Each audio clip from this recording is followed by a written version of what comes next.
Okay, hello students, good afternoon.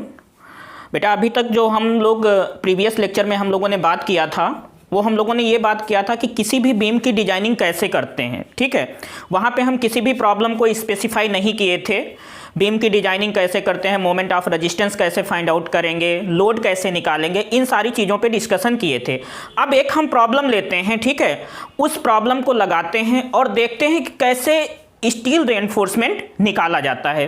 ठीक है ना, एक प्रॉब्लम लेते हैं।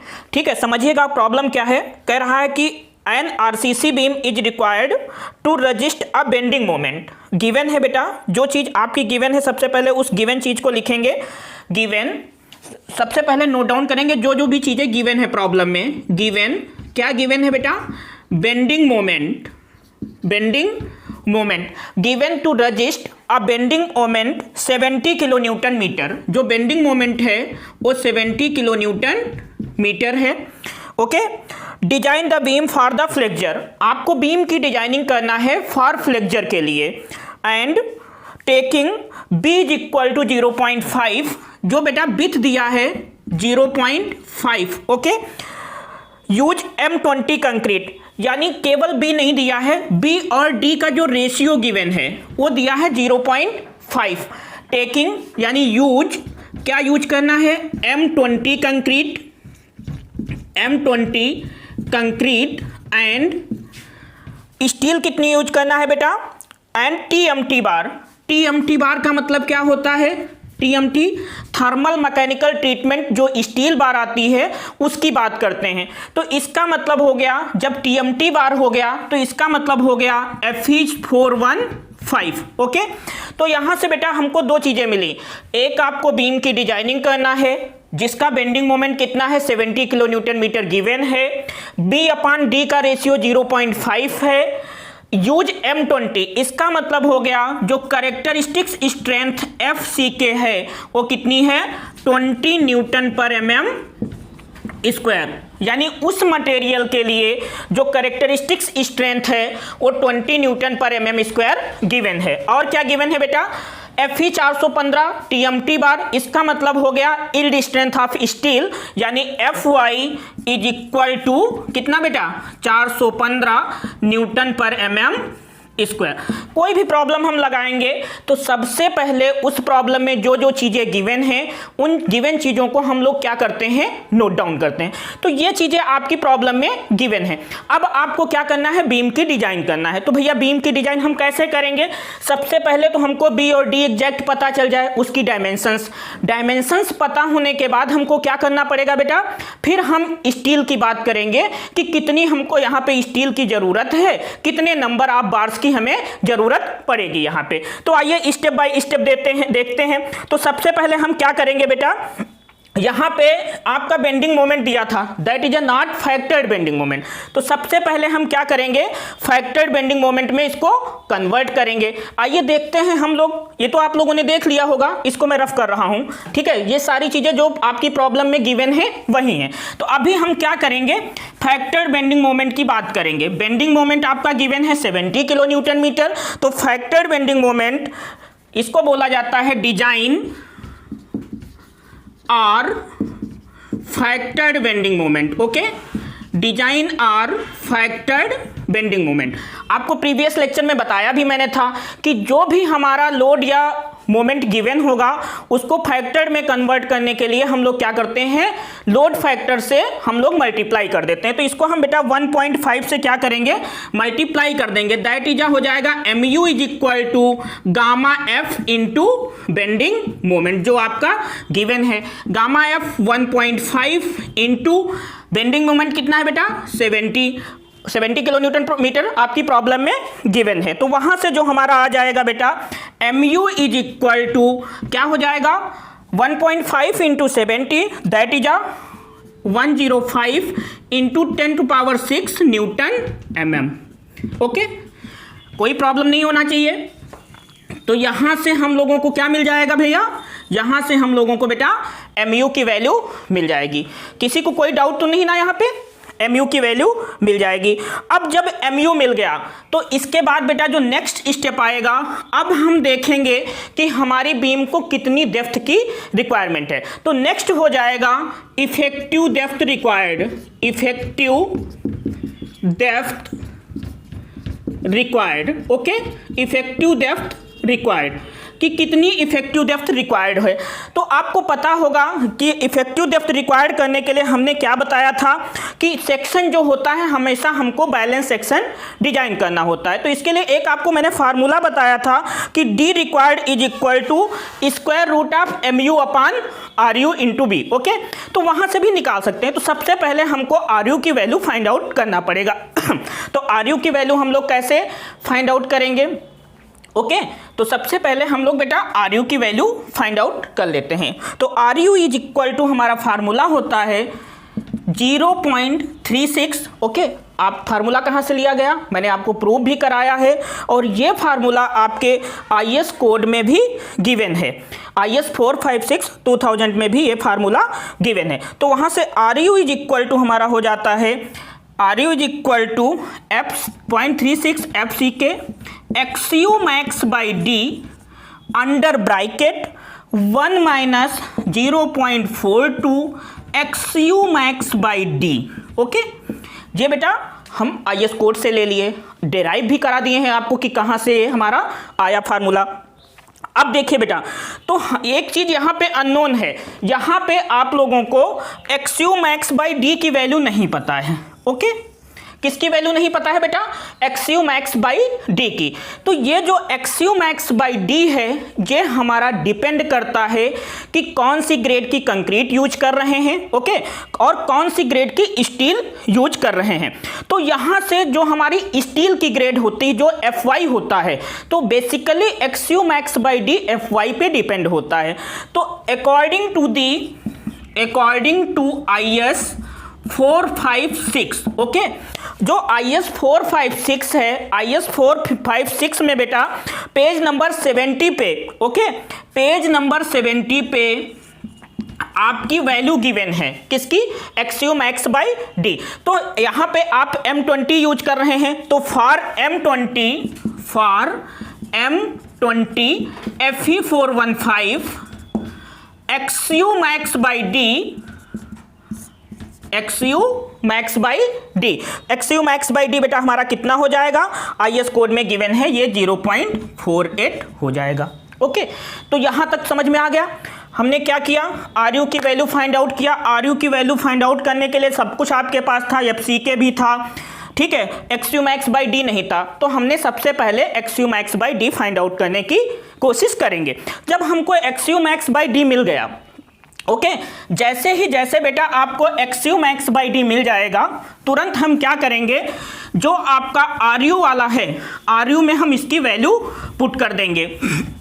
देखिएगा स्टेप बाय स्टेप बहुत इजी वे में है, कोई टफ नहीं है, चाहे जैसा भी न्यूमेरिकल हो तुरंत लग जाएगा।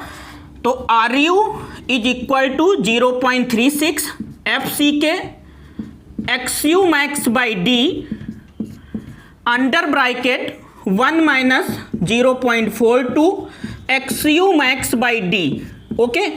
अब आपने XU max बाई डी 0.48 ले लिया है, तो R U is equal to 0.36 FCK बेटा कितना है 20, XU max बाई डी कितना है, XU max बाई डी जो हमारा है, XU max बाई डी बेटा जो आपका है वो है 0.48, 1 माइनस 0.42 इंटू 0.48, ओके। तो यहां से हम आर यू की वैल्यू आसानी से फाइंड आउट कर लेंगे। तो R U is equal to बेटा आ गया हमारा 2.76, that is a designing constant. तो इसकी कोई वैल्यू मतलब ऐसा नहीं कि इसकी कोई डायमेंशन होगी, तो ये हमारा क्या हो जाएगा, आर यू हो जाएगा, ओके। आर यू तक आ गया क्लियर, कोई दिक्कत नहीं होनी चाहिए आर यू तक। जैसे ही बेटा हमने आर यू निकाल लिया, जब आर यू निकाल लिया तो आर यू निकालने के बाद आपको पता है वी नो दैट क्या, M U is equal to R U B D square. We know that M U is equal to R U B D square, okay. mu is equal to R U B D square. अब बेटा mu आपने निकाला है, mu ऊपर आपने factor moment निकाला था, वहां से जो हमारा mu आया था, mu कितना था 105 into 10⁶ newton mm into R U 2.76 into B D square. अब देखिए आपको एक चीज ध्यान रखना होगा, हमारा जो b है वो क्या है 0.5 टाइम्स ऑफ d है, तो वहां से क्या हो जाएगा बेटा 0.5 d का स्क्वायर। ओके, तो यहां से बेटा हमको क्या मिल जाएगा, यहां से हमको क्या मिल जाएगा, एक d की वैल्यू मिल जाएगी, d क्यूब के रिस्पेक्ट में आएगा 7608956.52। ओके, तो यहां से d आ गया आपका 425 mm। ओके, देखिए आधी प्रॉब्लम सॉल्व हो गई, हमने एक डायमेंशन फाइंड आउट कर लिया, d की वैल्यू आ गई 425 mm। अब प्रॉब्लम पे ध्यान देंगे, क्या दिया हुआ था, कह रहा था कि b जो है 0.5 टाइम्स ऑफ d है, तो d आपको मिल गया, तो हम तुरंत क्या करेंगे b की वैल्यू निकाल लेंगे। तो according to the problem, according to problem या according to questions b is equal to 0.5 times of d। Okay, तो b इज इक्वल टू क्या हो जाएगा बेटा 0.5 इंटू 425, यानी b इज इक्वल टू जो हमारा आ गया वो आ गया 215 mm। ओके, अब देखिए आप लोगों ने b भी फाइंड आउट कर लिया, d भी फाइंड आउट कर लिया। अब आप डिजाइन कर रहे थे तो लास्ट मोमेंट, लास्ट स्टेप आपका बचा है स्टील रेनफोर्समेंट फाइंड आउट करने का। देखिए कितने सिंपल वे में हो गया आपकी प्रॉब्लम, कोई कहीं पे डाउट नहीं, बस आपको स्टेप याद रखिएगा कि कौन सा स्टेप कहाँ पे फॉलो करना है, चाहे वो बीम की डिजाइनिंग हो, चाहे वो स्लैब की डिजाइनिंग हो, चाहे वो छज्जे की डिजाइनिंग हो, कोई भी डिजाइनिंग हो, इवन फूटिंग की, कॉलम की, सब स्टेप बाय स्टेप हम लोगों को करना है। Now area of steel required. Okay बेटा, अब हमको ये देखना है कि स्टील की कितनी एरिया रिक्वायर्ड है, कितनी एरिया ऑफ स्टील हमें चाहिए, उस पर हम लोग बात करेंगे। तो उसके लिए बेटा आपको मैंने एक फार्मूला बताया था कि AST required is equal to क्या होता है MU upon, okay, 0.87 FY D minus 0.42 XU max. Okay, सारी वैल्यू पुट कर लेंगे, आपको पता है कि XU max is equal to क्या हो जाएगा बेटा 0.42 D, क्योंकि XU max by D is equal to 0.48। Okay, तो अब यहां से XU मैक्स आ जाएगा, तुरंत AST हम निकालेंगे। तो AST इज इक्वल टू कितना बेटा, MU कितना आया था, MU बताइए आप लोग कितना आया है 105 इंटू 10⁶ अपान 0.87415 D। आपने इफेक्टिव डेप्थ भी निकाल लिया, इफेक्टिव डेप्थ आई थी 425 माइनस 0.42 इंटू 0.48 और जो हमारा D आया दैट इज 425। ओके, तो यहां से बेटा जो हमारी AST आ जाएगी, AST आ जाएगा 857.1 mm स्क्वायर। ओके, यहां से हमको मिल जाएगा एरिया ऑफ स्टील रेनफोर्समेंट। अब देखिए आपने स्टील रेनफोर्समेंट तो निकाल लिया, लेकिन अब हमको पता करना होगा कि कितने mm डाया का बार हम यूज करें और कितने नंबर बार वहाँ पे आ सकते हैं। तो बेटा जब भी हम किसी बीम की डिजाइनिंग करते हैं, ठीक है, तो उस पर यह ध्यान देते हैं कि कौन सा लोड आ रहा है, कितना लोड आएगा, तो उसके अकॉर्डिंग हम बार का डाया चूज करते हैं। चलिए यहाँ पे एक सिंपल बीम थी, तो हम यहाँ पे मान लेते हैं कि हमने 20 mm डाया बार्स यूज किया, लिखेंगे using 20 mm dia bars. Okay, जो बार्स यूज कर रहे हैं वो कितने mm का यूज कर रहे हैं, 20 mm डाया का बार यूज कर रहे हैं। तो जब 20 mm डाया का बार यूज कर रहे हैं बेटा, तो एक बार की एरिया क्या हो जाएगी, area of 1 bar that is A dia क्या हो जाएगा π/4 D स्क्वायर। π/4 D का मतलब बेटा क्या हो जाएगा 20 का स्क्वायर। ओके, तो यहां से एरिया आ जाएगी 314 mm स्क्वायर, 314 mm स्क्वायर। जैसे ही हमको एरिया मिल गई स्टील रेनफोर्समेंट की 1 बार की, तो अब number of bars required, number of bars required, okay, number of bars required. Number of bars required में क्या करेंगे, total area upon area of 1 bar, area of 1 बार। बेटा टोटल एरिया कितनी आई थी, टोटल एरिया जो हमारी आई थी 857.1 अपॉन 314, ओके। तो यहां से आ गया 2.72, okay. Approximate 3 bars, approximate 3 bars. तो हम क्या लिख देंगे, हमको क्या मिल गया, यहां तक हो गया ना सभी का। अब हमको मिला क्या यहां से बेटा, यहां से हमको एक चीज ये मिली कि जो हमने बीम डिजाइन किया था ऐसे उसको लिखा जाएगा using 3 bars of 20 mm dia, okay.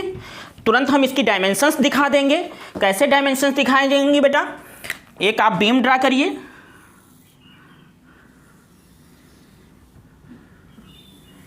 ये हमारी बीम हो गई, okay.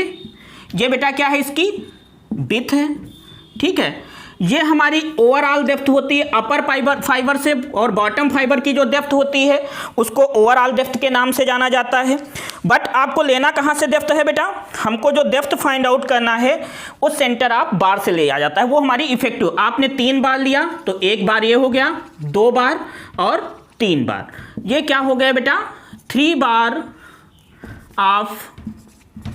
Bars of 20 mm dia, 20 mm dia, okay. Dimensions दिखा दीजिए, कितनी कितनी डायमेंशंस आई, 25 mm का आपने कवर ले लिया, तो ये टोटल जो डायमेंशंस आ जाएगी बेटा वो हो जाएगी 475 mm, ओके। टोटल 475 mm हो जाएगी, और जो विड्थ आई थी वो कितनी आई थी 215 mm, 215 mm, ठीक है। तो इस क्लास में बेटा हम लोग यहाँ तक डिस्कस करते हैं अभी, ठीक है। इसके बाद हम बात करेंगे कि किसी बीम को हम लोग चेक कैसे करते हैं, मतलब वो शियर पॉइंट ऑफ व्यू से, डिफ्लेक्शन पॉइंट ऑफ व्यू से किस तरीके से कहाँ पे चेक करते हैं, ठीक है। तो हमें लगता है सभी को समझ में आए होंगे। आप लोग तीनों लेक्चर एक दूसरे से कनेक्ट हैं, इन तीनों लेक्चर को आप लोग अच्छे से देखिएगा, ओके। Thank you class.